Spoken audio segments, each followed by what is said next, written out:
limelight, follow spot, spotlight. All of these are words that are for one common object. As described in an abstract of Albert W. Morse Jr.'s patent, follow spot sight device, a follow spot's job in a theater setting is to help set the mood and to focus the attention on one desired object. A large amount of you have been to a play before. Some of you may have even acted, some of you may have been backstage, or even some of you may have been in the tech crew itself.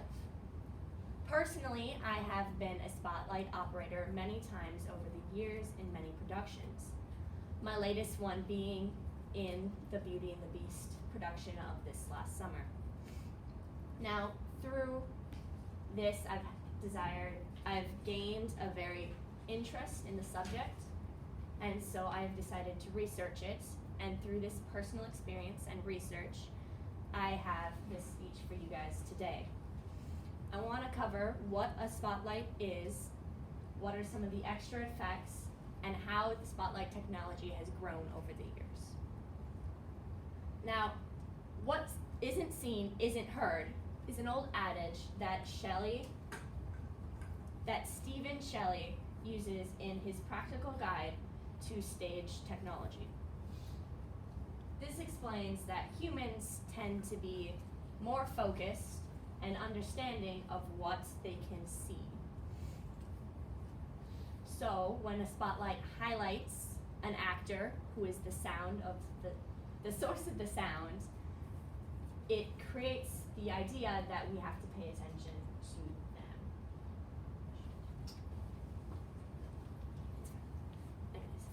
It's what we should listen to. So now, Shelley also notes that a proper spotlight should be able to add to the theater performance. The key word there being proper. No jerky movements, fading out too fast, and moving the focus off of the actor's face steal the attention of the audience. If done proper, it can subtly fill in or accent the performance. So accents could be something as such as color, as in blue for sadness, red for anger or love, and green for nature. Now, Rudiger Kettleman and Harry Wegner's patent, Frenzel Lens Spotlight, and Shelley's textbook describe different parts of the spotlight. There's the dowser, which increases the intensity and brightness of your spotlight or lens. So,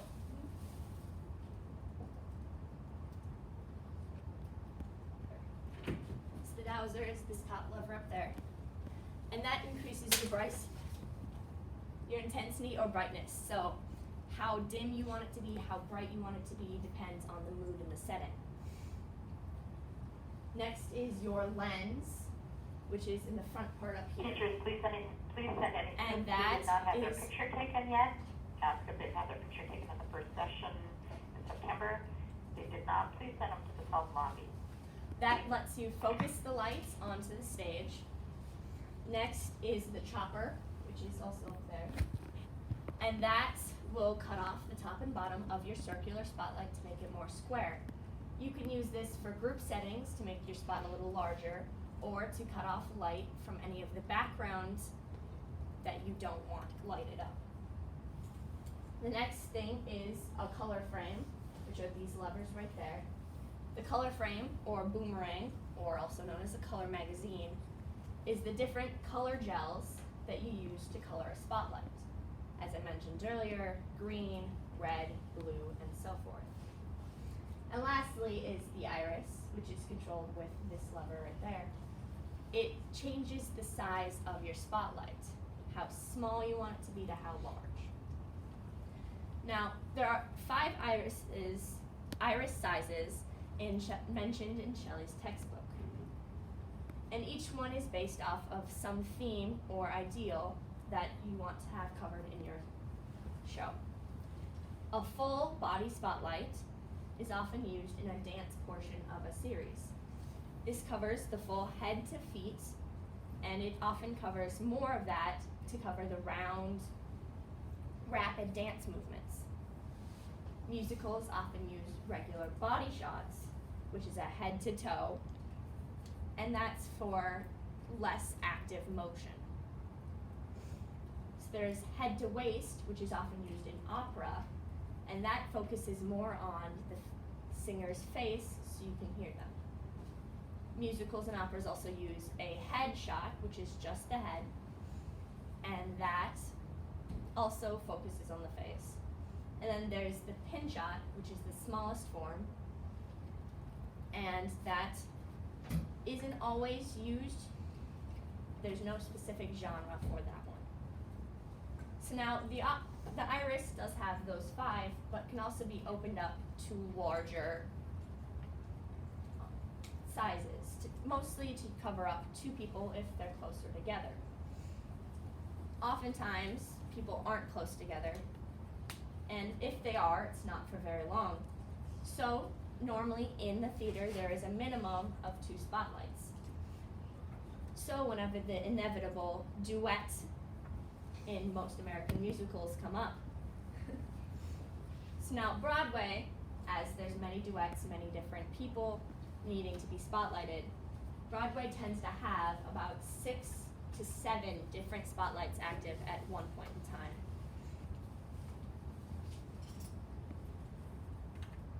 So as enlightening as this information is, how did the spotlights come to be, and what did they do back when there wasn't any electricity?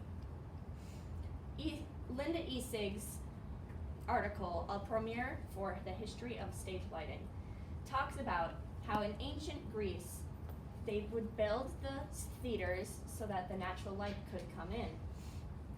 They'd use the natural sunlight of the changing day to highlight the actor or actress.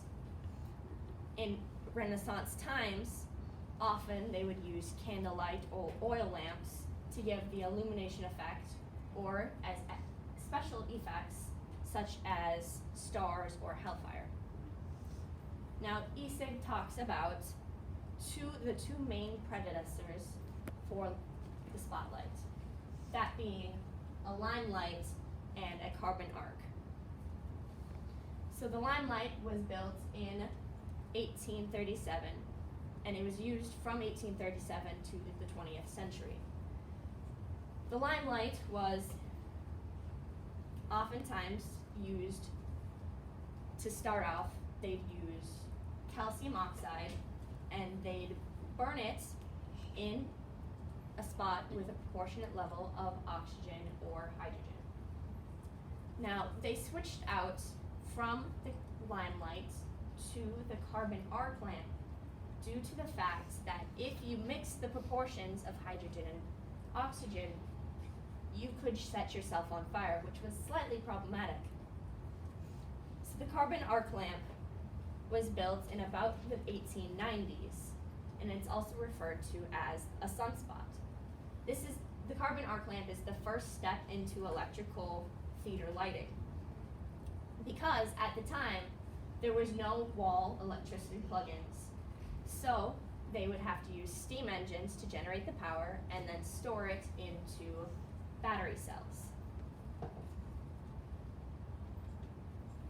And here I have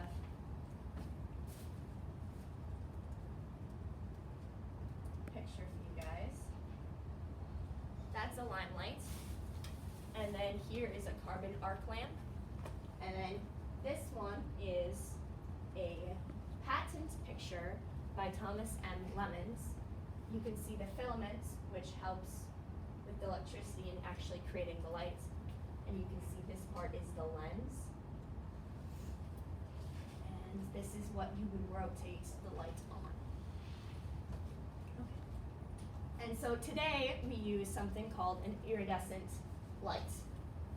And that is just naturally a very powerful light bulb, also called elliptical reflector or super trooper. Now, elliptical Super Trooper, Spotlight, Limelight, whatever you call it. It doesn't matter if it does its job and presents the frame and using its different sizes and colors. So whenever you next see a production, maybe you'll remember the Spotlights and its magnificent history, but maybe you won't. If it does its job, maybe you won't notice it at all. Thank you for listening to my speech.